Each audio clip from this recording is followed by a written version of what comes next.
Halo teman-teman, kenalin aku Anak Agung Gede Veda Satria Limbawa dengan NIM 056413813, program studi Sistem Informasi, Fakultas Sains dan Teknologi, UPB-JJ Denpasar.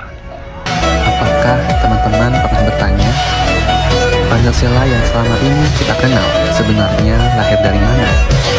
Siapa yang merumuskannya? Dan bagaimana perjalanannya hingga menjadi dasar negara? Pada tanggal 29 April 1945, Jepang membentuk BPUPK, Badan Penyelidik Usaha-Usaha Persiapan Kemerdekaan.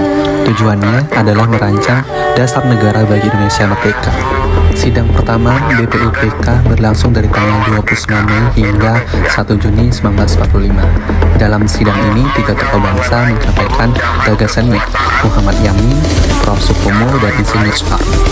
Pada tanggal 1 Juni 1945, Soekarno berdiri di podium dan menyampaikan pidato bersejarah yang memperkenalkan 5 prinsip dasar negara yang kemudian dinamakan Pancasila.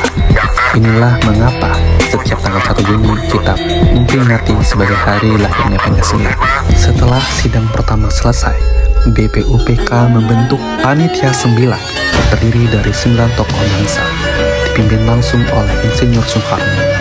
Tugas mereka adalah merumuskan dasar negara.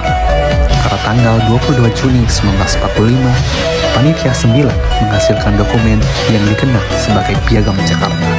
Dokumen ini memuat rumusan awal Pancasila dan menjadi cikal bakal pembukaan Undang-Undang Dasar 1945.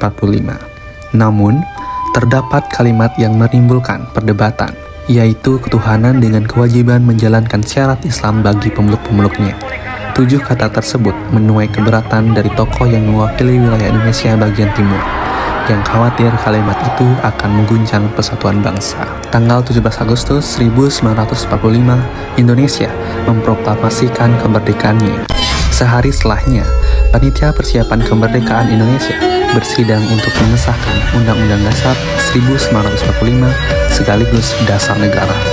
Muhammad Hatta menerima masukan mengenai keberatan mereka terhadap 7 kata dalam Piagam Jakarta. Dan dalam waktu singkat, dengan penuh kebesaran hati, mereka sepakat untuk menghapus kalimat tersebut. 7 kata tersebut diganti dengan kalimat ketuhanan yang Maha Esa.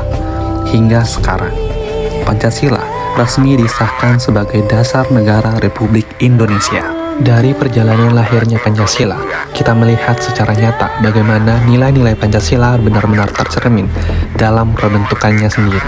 Nilai musyawarah tercermin ketika Panitia 9 dan PPKI menyelesaikan perbedaan melalui dialog. Nilai persatuan terwujud ketika tokoh bangsa memilih Indonesia di atas kepentingan kelompoknya. Nilai kemanusiaan hadir ketika suara minoritas didengar dan dihormati. Ketika kita berselisih, musyawarah adalah jawabannya. Ketika perbedaan agama dan suku menjadi bahan pertengkaran, semangat persatuan Pancasila menjadi solusinya. Sebagai generasi muda, marilah kita meladeni semangat perjuangan tersebut. Mulailah dari hal-hal sederhana, menghargai pendapat orang lain, menjaga kerukunan di lingkungan sekitar, dan tidak mudah terpecah belah hanya karena perbedaan. Sekian dan terima kasih.